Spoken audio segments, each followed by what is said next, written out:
All right, so yeah, that brings us to our main featured guest speaker today. We're very fortunate to have a celebrity today to be our featured guest speaker. He's Mark White, who is the bassist for the world-famous rock band The Spin Doctors, one of my favorite bands back in high school. And he is also an outspoken atheist, who has formerly actually spoken at American Atheists National Convention in Salt Lake City, Utah in 2014. So today he'll be giving his sharing his perspective on atheism and how he now considers himself not just an atheist but a super atheist. So please give a hand to our guest speaker today, Mark White.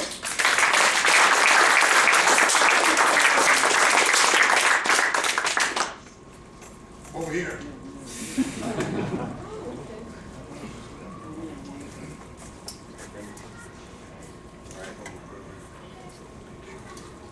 Hello, everybody. Hello. Hi. Hello. Thank you for having me. Come on, stay right here. All right. So I've been down in Houston, Texas since 2000. And when I came down here, I have been a Christian since I was 17, on and off, unfortunately. I'm what they call a chronic backslider. So what happened was I would go to church, fall on the ground, give my life back to the Lord, and then as I try to put those principles into practice, like praying for something, or asking for something, or something, it wouldn't happen. I would get frustrated and I would backslide. And then I'd be walking down the street and one of my friends would find me. He's like, "What are you doing? You gotta come back to church." And then I start crying again. The next thing I know, I'm back in church again. And this went on and on since I was from 17 until I actually got into the Spin Doctors. The whole time I was in the Spin Doctors, I basically stayed God-free. And it was pretty nice, actually. But then I moved to Texas, and I bought a house, I bought 2 cars, I was married, and I decided, you know what? I had quit the Spin Doctors, actually, so I decided I'm going to give my life back to the Lord one more time. One more shot. So I got on my knees in the middle of my house and I prayed, and because that's all you have to do. Nobody has to be around. You can just get on your knees, ask God to come back into your life, and He will. And He did, in my mind. So I decided to call up my pastor in New York City and tell him, I said, "Hey, I just want you guys to realize that I'm back with the Lord and you don't have to worry about me going to hell." This is basically what I said. And he was like, "Oh, that's so fantastic. The Lord is telling me for you to move back to New York." Like I had like the worst knot in my stomach I've ever gotten, because I was like, I just bought a house and 2 cars. What am I supposed to do now? Sell all that and go back to that crazy place? He was like, "The Lord is telling me you got to move back to New York." And that basically set me on my path to being an atheist, because that was such a traumatic thing for me to have to do. It's like, and my wife, you know, she was going to do it if I decided to do it, but I decided that, you know what? If somebody down here tells me that the Lord said He wants you to move back to New York, I will move back to New York. And not a single person in all of Houston, Texas said to me, "Move back to New York," because that's what the Lord told me to tell you. And I hung around, I was going to the Powerhouse Church in Katy, Texas. There's lots of Christians there. The pastor, all his men, all these high-powered Christian people were coming through town, and I was just waiting. Did somebody tell me to move back to New York, and I would instantly do it, but it never happened. So, unfortunately, things started to unwind, because being in the church is not, you're not dealing with reality. I realize that now, but back then I didn't understand it at first. I wasn't really dealing in reality. So if you try to put those biblical principles into your actual life, unless you're like a scam artist or you're trying to not understand reality, your whole life will just crumble, which is what happened to me. My whole life just crumbled. And so I had a job at the church, which I was making a lot of money doing video, but the guy was like, "We would like you to donate some of your time to the Lord," which is like take less money. which is what that meant. And I didn't want to do it, but they did it anyway because in church there's no, what do you call it, there's no real laws actually. They can do whatever they want. So they took my $1,500 a week pay down to $400. So that was a nightmare for us. And then afterwards, me and my wife just kind of burnt out, so she left. I came down here to visit my father, he died. So now I'm down here by myself in this huge house. And one of my friends from New York calls me up. He says, "Hey, you know what's going on?" I had to tell him everything that was going on. He said, "Well, you know what's happening, right?" And I was like, "No." He says, "You're being disobedient and God is punishing you." I mean, that's the crazy thing. I said, "What do you mean by that?" He's like, "Well, you're supposed to be in New York and now you're still in Texas and your whole life is falling apart."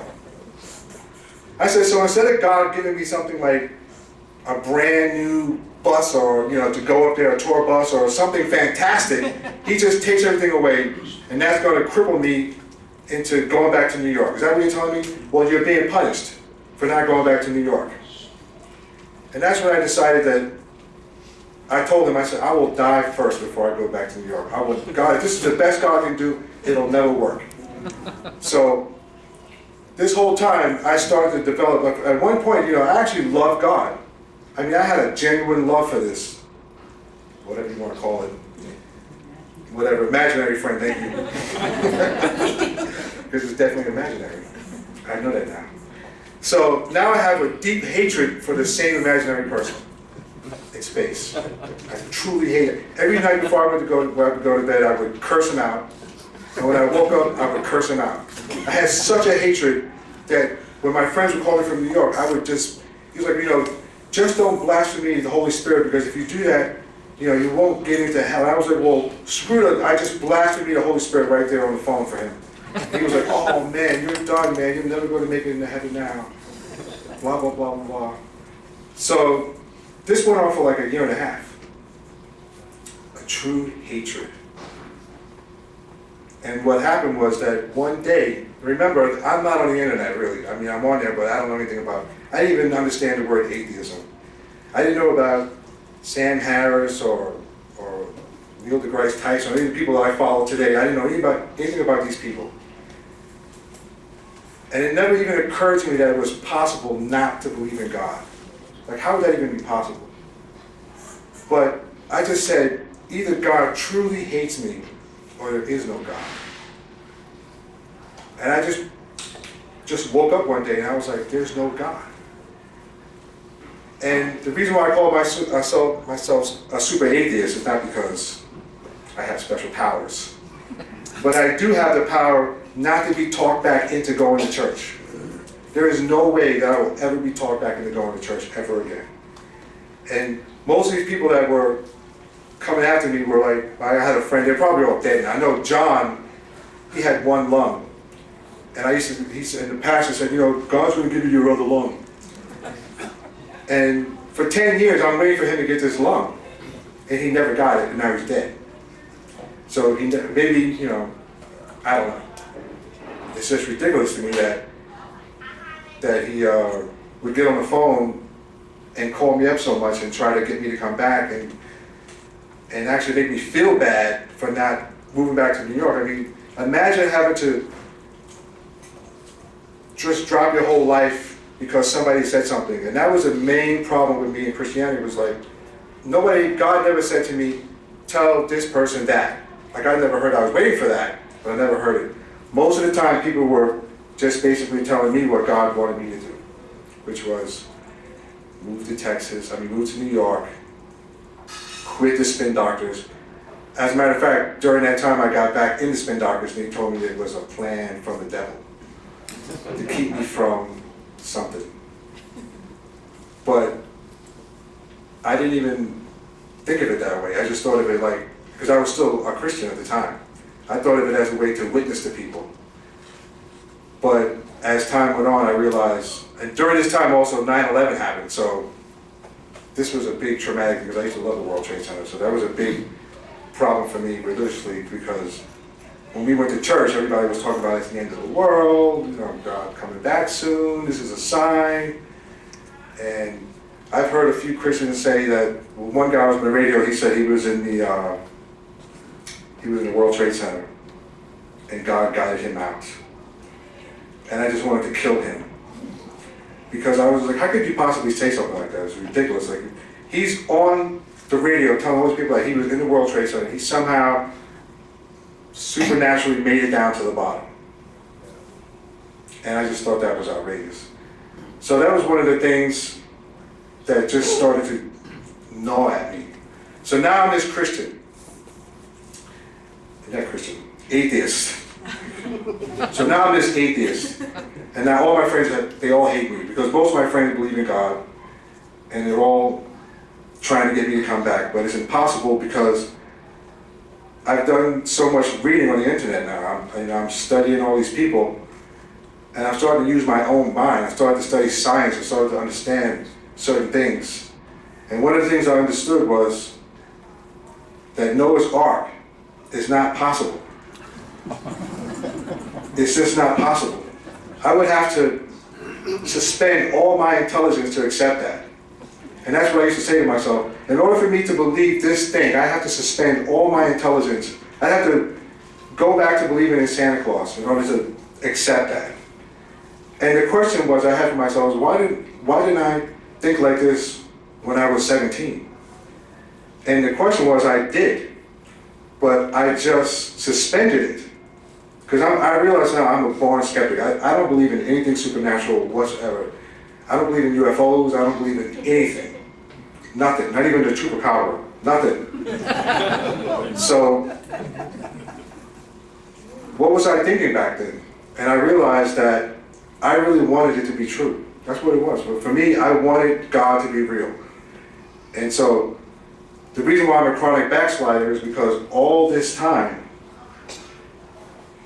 I would apply these things. That's what you do. You do that, and then nothing would ever happen. So now, I realize the great thing about being an atheist, what I was telling my new friend over there earlier, was the fact that my brain, that your mind is the last frontier of your own privacy. And when you're a Christian, God is involved in your last frontier. So, if you're on the subway, and you see a beautiful girl and you're looking at her, you have to train your thoughts not to think anything crazy, because if you do, you've committed adultery and now you're going straight to hell because you were thinking it. So even the last thing in your mind, you cannot have that. So you're constantly, I don't know how many people in here are Christians, but as a Christian, I was constantly trying to keep my brain in check. And it was exhausting. But now I don't have to do anything because this is my own private world. I can do whatever I want here. There's nobody looking at it. There's nobody writing down, kicking me out of the book of life or whatever it was they were doing up there. It's just, I'm free. So one of the best things about that is also having the ability to understand a simple thing as science. The other night I was talking to a friend of mine and she was asking, how did the earth get here? And I said, what do you mean? She said, well, how could it possibly have been here? I said, well, the best theory that they have is that gas coalesced and the whole thing spun around. I'm trying to explain it to her, and she's like, that's not possible. And I said, well, how do you think it got here? She said, well, God made it. And I said, out of what? Where did it come from? How did he do it? Did he, then you try to explain to her plate tectonics. She doesn't understand that. Right? One of the things I used to do with my Christian friends is ask them, so does God cause earthquakes or are they caused by something else? And they would not answer because if they said God caused it, then they would look stupid. But then if you ask them, do they know what plate tectonics are, they don't understand it. And the sad reality that I realized, I hate to say it, but I am outspoken, so I should just say it, that a lot of adults aren't smart. And it's been like a really hard thing for me to deal with. And I realized that you may be able, I've got friends who's like, well, I know some smart Christians, they're scientists, and I said, well, they're not smart. They've just been trained. There's a difference between being smart and being trained. A smart person would know that you got to have proof. I have friends who are lawyers, and I asked them, I said, how can you be in law and where everything is all about proof and evidence, but this part you can't reconcile. I don't get that. Like, why don't you need proof for God? Well, I just have faith. I said, but that doesn't work in the real world. How do you make it work? Well, I don't want to talk about that. So, the great thing about being an atheist, like I said earlier, and I'll say it one more time because I love it, I am totally free for the first time in my life. I'm 53 years old. I've been an atheist since 2005. At the time that I turned one, I wasn't really sure that's what I was. I just didn't believe that there was a God because he couldn't be that messed up. And so now I'm just like this dude who just does what he wants to do. And like, there's a young kid over here, and I got one of my former students here. How old are you again? 21? 24. 24. I wish I was 24 and thought like he does right now. Because you will literally ruin your life. And a lot of people are ruining their lives. And if you see a pastor with a lot of money, and he's basically an atheist too. I'm convinced all the top pastors are all atheists. They just figured out a way to make tons of money, and that's what they're doing. Because if they really believed what was in the Bible, they would give all their money away, knowing God would give it back to them within 2 seconds.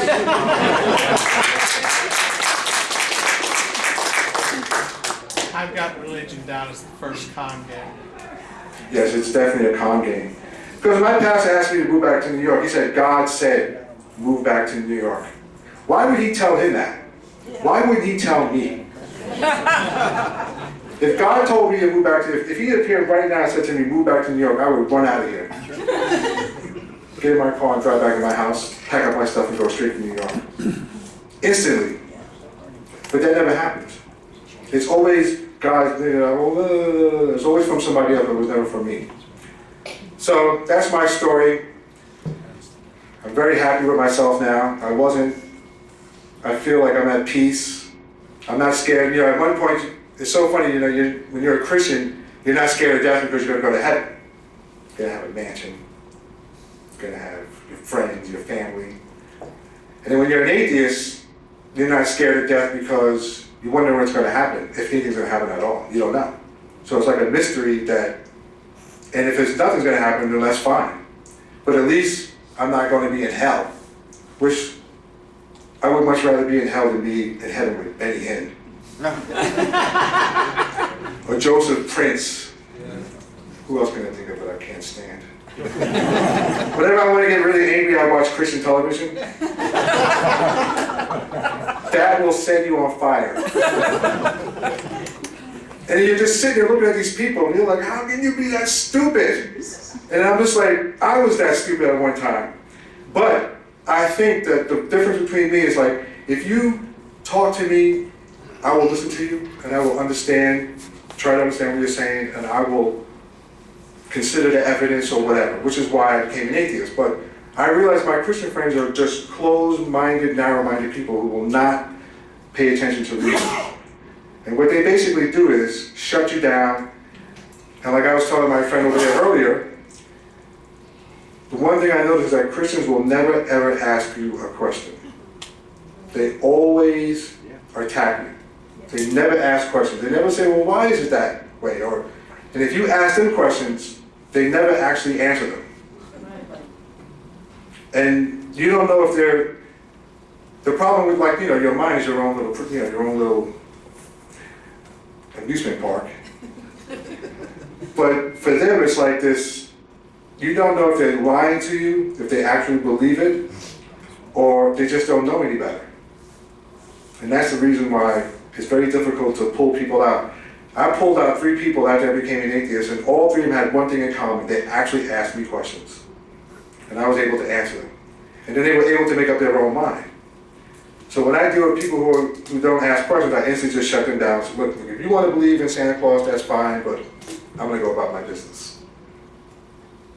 So, as you can see, I'm not the type of person who, I didn't write all this down. I'm just talking off the top of my head. So I would thank you very much. If anybody has any questions, I will now answer them.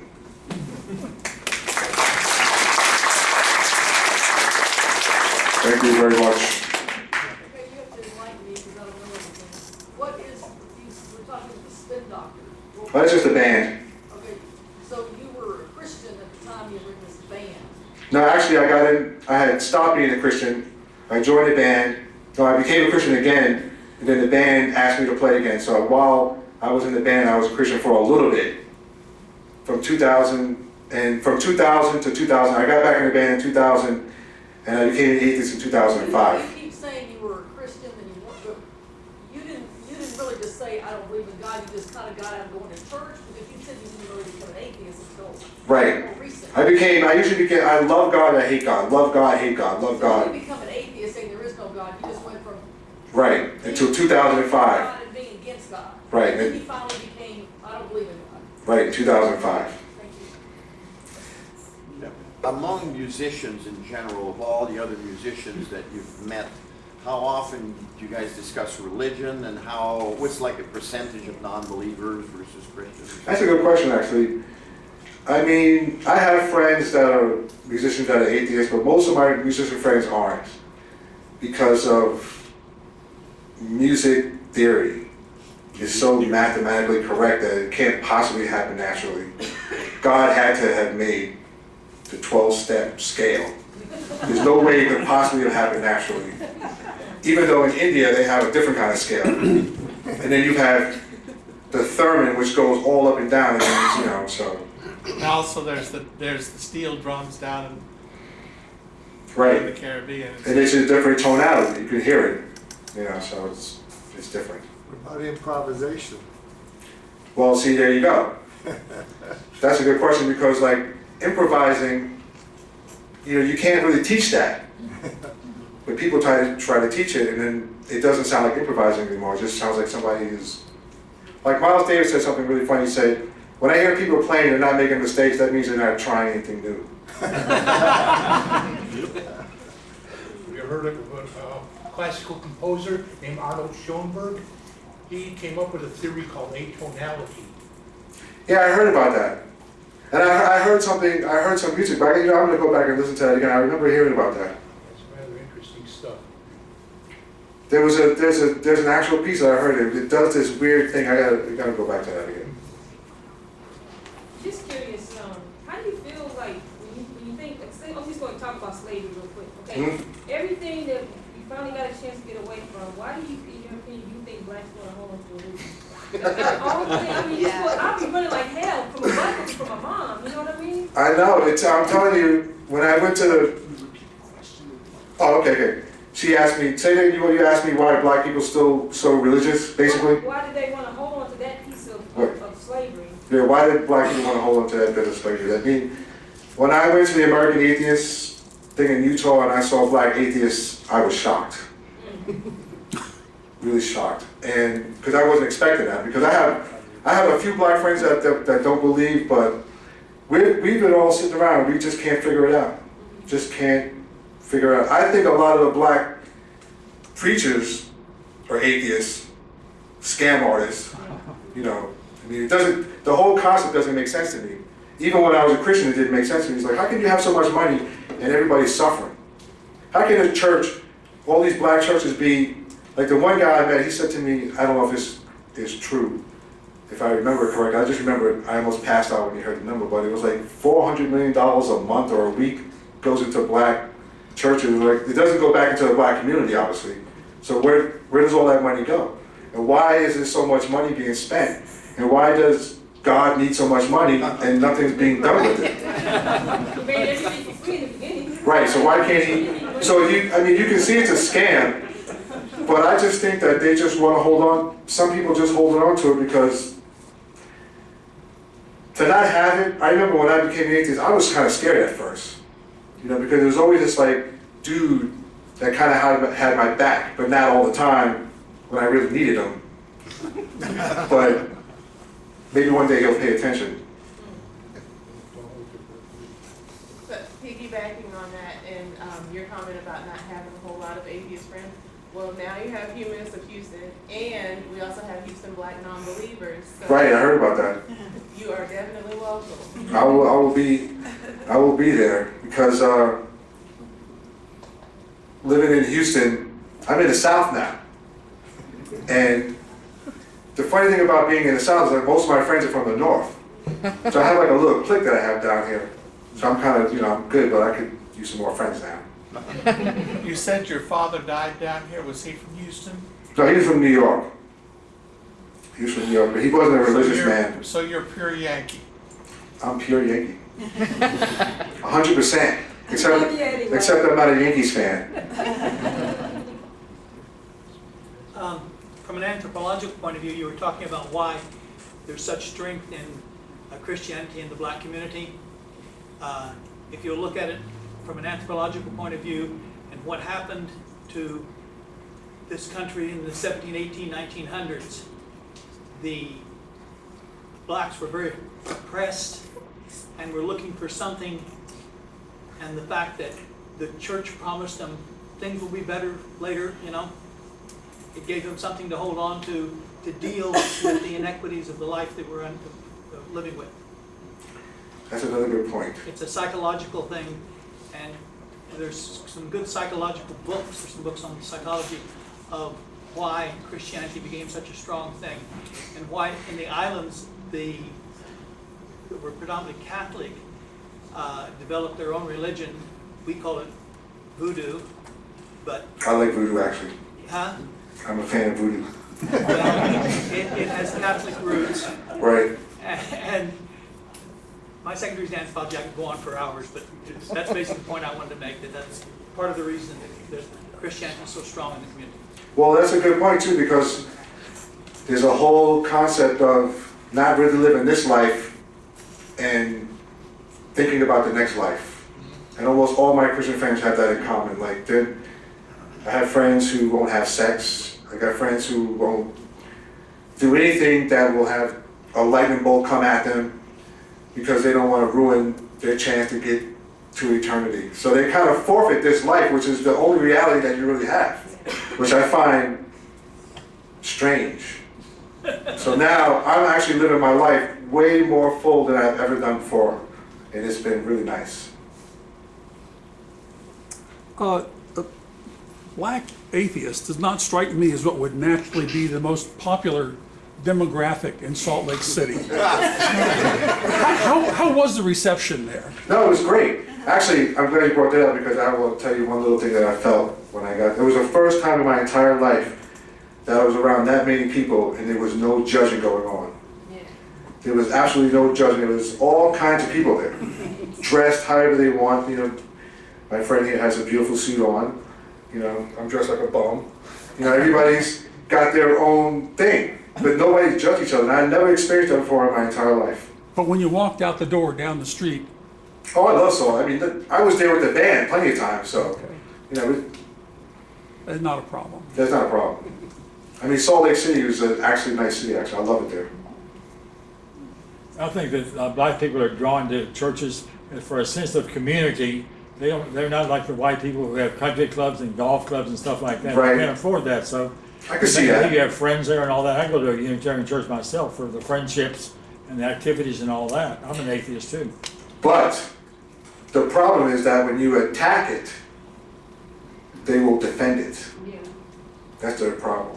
If you try to question it, they will, because I know lots of, I call them fake Christians because that's exactly what they are.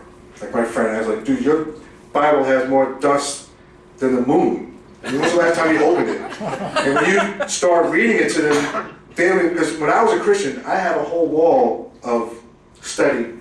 I study the Bible every day. So when I get around fake Christians, I instantly know because they just start talking, what do? They regurgitate whatever somebody told them instead of making it up themselves or figuring it out for themselves. I'm also a Yankee. I'm from Vermont. Mm-hmm. One of the things I've noticed here in Texas is that people can notice immediately that I'm not a local. People just seem to magically know. Have you noticed that you've encountered the same thing, or do people? Boy, where are you from? I've been told that I've had the worst country accent ever, but that's how it is. I got stopped by a cop for the first time. He was like, "Boy, is this here your vehicle?" And I said, "Yes, sir." This was in Louisiana, actually, because I was doing 63 and a 55. Wow. I was like, "Oh my God!" And he pulled two of us over, so. But I mean, most of my friends are from up north, and usually when I used to live out in Katy, that's where I had a lot of the country folk. But nah, that's all northerners. Was somebody over here? You good? Your sense of freedom, I'm reminded, Jean-Paul Sartre had that same thing in his writings. That is, you get rid of this God thing, and then you're free. Exactly. I'm totally free. It's unbelievable how free I am. Like tomorrow morning, I don't have to go to church. I can't remember which story, but one of his stories has exactly that. That, geez, I'm free. Yeah. And you think when you become saved, they tell you you're free. But you're actually not free. You're 10%. enslaved. It's like, you know what it's like? Let's say you're like a little child, and you pick your nose all the time. You're always picking your nose, right? And nobody can stop you. So your mother says, "Listen, if you don't stop picking your nose, Santa Claus is not going to bring you any toys." Because he sees everything that you do. So now she can go to bed, and she's sleeping, or she's old, and you're like, not going to pick your nose because you think this dude is watching you. You have imprisoned your own mind. Yeah. Just by somebody telling you something. That's what we all do when we're, religious. You ever read Orwell 1984? Nope. Now, I'm not a big reader for stuff like that. Is that a fiction? Yes. Yeah, I guess. Semi. Semi? It's a depiction of what's called a dystopia. Right, which I actually love that type of... He's got a slogan in there, it goes something to this effect: war is peace, freedom is slavery, ignorance is strength.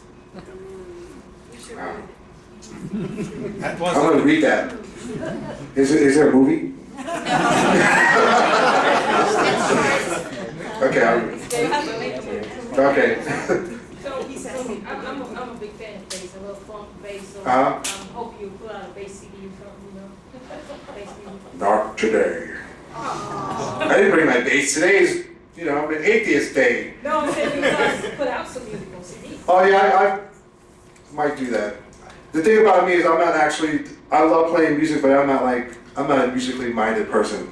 Most of my musically minded people, friends, are, they dress like musicians. Like, I can just walk down the street, nobody knows who I am. Yeah. I don't have that, he knows. I don't have that musician mentality, whatever that is. Hey, what's up, dudes? How y'all doing? Swagger. Yeah, swagger, there you go. You're a teacher too, or? Yeah, I teach What subject? bass and just general music.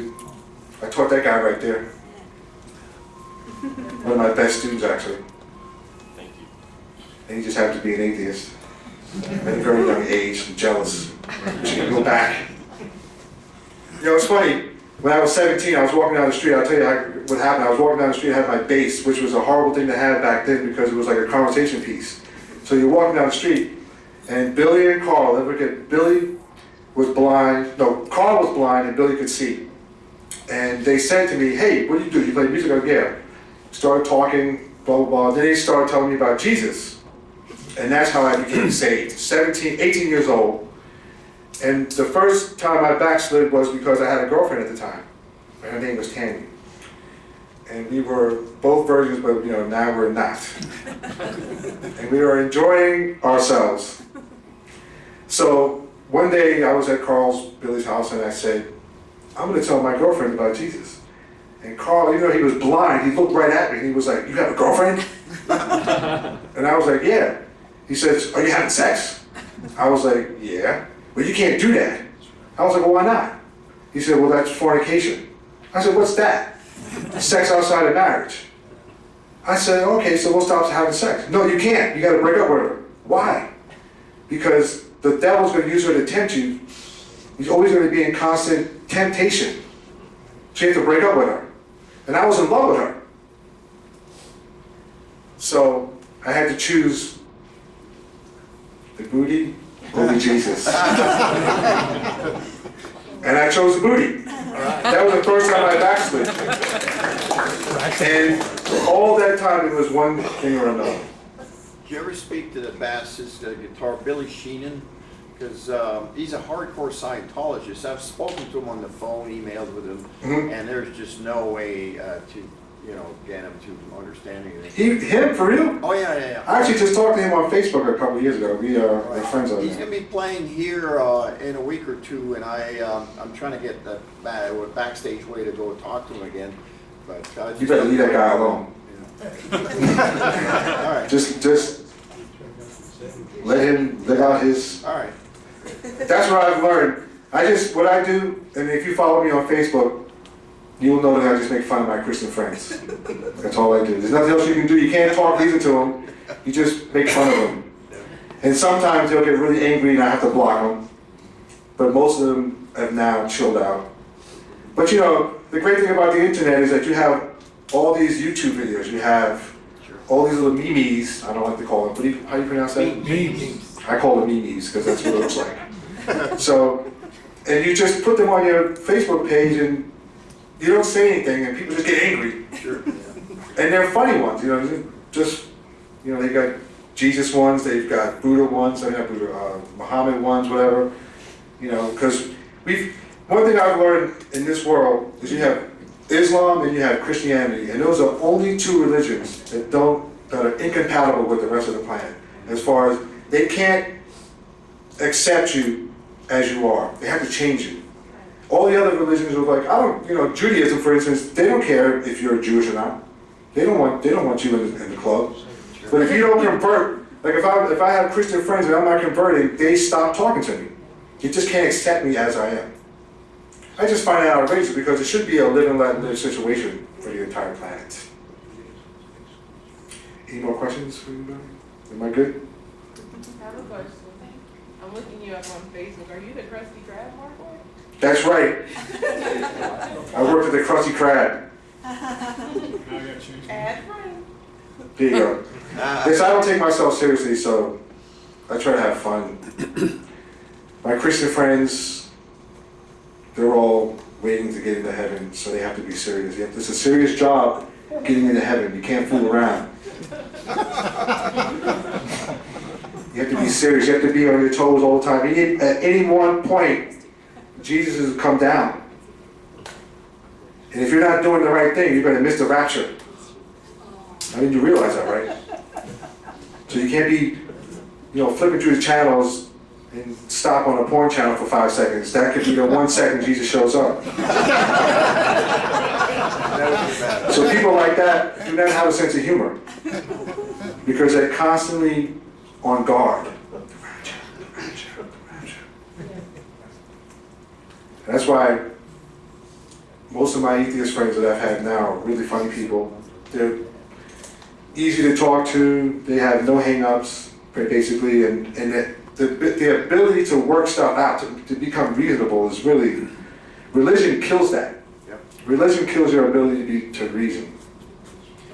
Like I really used to say, man is the only creature that has the ability to reason, and he becomes unreasonable, something like that. This is, I don't mean it as a loaded question, Mhm. but it's going to come out as a loaded question. That's fine. One of the goals, obviously, of the humanism groups is to improve the communication and, reputation of the atheist or non-religious community, and to be able to work even with some of the religious organizations to make the world better for everybody. Right. Because we all have to live here, so might as well get along. From what you've said, it sounds like you may feel like there's no point in bothering because they are unreasonable and will not be willing to accept atheists regardless of what we try to do. Would you say that's accurate, or do you think that there's methods that we can use to try to... No, I mean, they're not all like that. I mean, I have one Christian friend, and she, on my birthday, God bless you, and when I go over to her house, God bless you, but she never says anything to me on Facebook, and she just does what she does, and to me, she's like the only real Christian I know. I mean, if you're going to be a Christian, that's what you would do, is to, what was the thing in the Bible that says, you put your lamp on the table so everybody can see your light, as opposed to putting it under the table. That's what she does. But she doesn't beat it over your head. You know, I don't go over her house and she starts telling me I'm going to hell or anything like that. And there are Christians out there that are like her, where you can talk to them, you can work with them, and it's not about religion, it's not about what you believe. They feel like they're going to heaven, and you're not, and you feel like they're not going anywhere. So it's all good. So what about your bandmates in the Spin Doctors? I knew somebody's going to ask that. What are their views when it comes to this kind of Well, I don't like to speak for those guys because they're so super sensitive about everything. But they, overall, they're pretty much chill.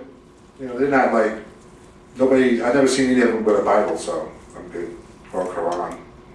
Or a Scientology pamphlet. And what's the other one? Jehovah's Witness rewritten Bible. You like that one, right? I'll tell you a story about Jehovah's Witness someday. Okay, good. Because I've had lots of problems with them. Even when I was a Christian, because they don't even get along. And that's the other thing too. Christianity is such a funny thing because, you know, we have all these denominations. And so I went home and I thought about it and I was like, wait a minute. That's just another word for division. Because none of them are getting along. None of them believe in the same thing. Some people believe the rapture is going to happen before the 7 years. Some people believe the rapture is going to happen between the 7 years. I mean, how can you get it together? I don't get that. What you need to realize is that for right now, we've got a relative period of peace with Christians. Think back to about the 1600s, the 30 Years' War, the Protestant versus the Catholics and so forth. And the Christians are actually sitting there in a beautiful state of peace. Yeah, that's true. I mean, here. It's just fun to make fun. I just love to make fun of them, though. I mean, for me, go ahead. I said for me, it's just, I realize now that when I watch Christian television, that there's just no way to reach all those people. There's just, I mean, you can say what you want, but my own personal experience is that out of all the people I've talked to, I've only been able to pull out 3, and that's because they really wanted to be out, but they just didn't know how to do it. I was just curious, do you ever like look at the award shows nowadays and just kind of wonder if some of the singers like, I can't think of Katy Perry or somebody, do you ever wonder if they're an atheist or not because of the way their shows are set up on the award shows when they perform their songs, like they're showing black and whiskey and all this stuff. What do you think about Illuminati. Well, see, I don't believe in any of that stuff. But what I do believe is that, like, you know, it's a form of Christianity, but it really isn't. I mean, you can, it's like Muslims or some of the other people call themselves, but they're not actually following it. You know, I've got plenty of friends that are like, I'm a Christian, but they're not actually Christians. You know, they're not actually reading the Bible. Plenty of them aren't reading the Bible or doing anything like that. They're not living in Be careful monasteries. about They reading the can't be Bible, it's very Christians. contradictory. Excuse me? Be careful about reading the Bible, it's very contradictory. Yes, I realize that now. I mean, they always tell you if you want to become an atheist, read the Bible. And I will admit, I could not get past 2 things, Adam and Eve and Noah's Ark. I just couldn't get past that. I said that too. And I had to basically suspend my intelligence with that. Because I would have to think supernaturally. What's your opinion on Adam and Eve though? I'm just curious. Because it's the first story. If that story is true, then those people are really stupid. Because if it was me, I would have never been eating the fruit. I would have killed that snake. And you know, the thing about the snake is like, Good. what? The snake was a good person.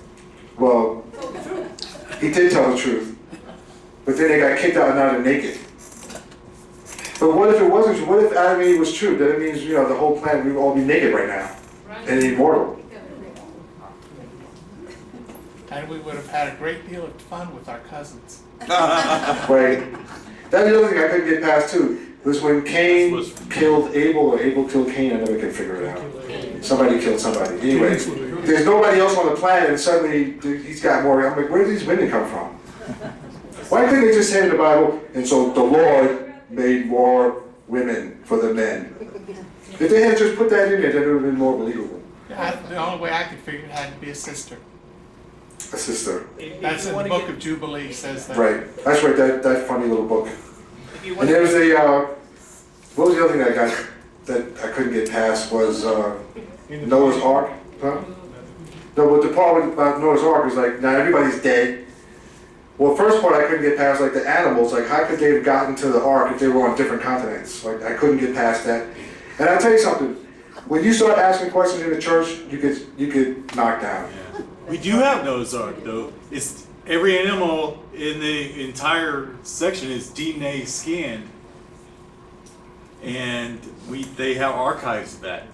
Oh, what? And it will go on a microchip. Oh, you're talking about that. I saw something weird the other day that they have in Antarctica or someplace. A whole room full of specimens. if you get. Seeds, right? Seeds, yeah. If you get literal about the Bible and start wondering, Genesis 4:16 says Cain went out of the land, Eden, and dwelt in the land of Nod on the east of Eden, and Cain knew his wife. And up to that point in Genesis, nobody mentioned anything about any other people. Right. And there's no dates. That'd be great if there were some dates in there. Maybe somebody pulled off another creation over the next county. What's that? The Ark could be a computer. You'll see.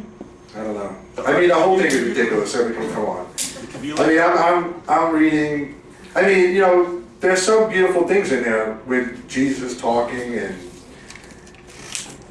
he doesn't sound like he's part of the GOP. That's for sure. It's the complete opposite. And so when I talk to my religious right-wing friends, I never could figure that out because he does seem like a socialist to me in the Bible. Yes. Giving out fish. There's crazy things about religion in the paper every day. In India, the Hindus there are saying the cows are sacred. They're killing people who they eat some cow meat or something. Now it's chickens. And then in New York, at this church, they beat this boy to death because he wanted to leave. You know, they beat him for like 12 hours until he died. And this, Oh, that's right. Yeah, that kid that won't leave the church. And his brother too was beaten. And the snake people, the people who handle snakes get bit, they don't do anything, and then drop dead. Then the guy who's in the water, the Baptist, what do you call it, baptism water, and he was like, he wanted to say something, so they said, here's the mic, and he grabbed the mic to introduce himself. He's in a tub full of water. It's not even a wireless mic, which would prevent him from being electrocuted. A wireless mic. He's got the actual wire. And he's in the water. It's stuff like that that drives me crazy. When did that happen? That was maybe a year ago. Look it up. I missed it because I mean, just imagine you're in the tub. You just have no concept of science. I mean, it's just. I'm sorry, I'm an electrical engineer. I just got that one down as you did. What? He's in the tub. So, I got baptized. It was horrible. So now I'm free. I'm glad that I started using my brain that the Lord gave me. No, I'm kidding. I'm glad I started using my brain and I'm happy. Thank you very much, everybody.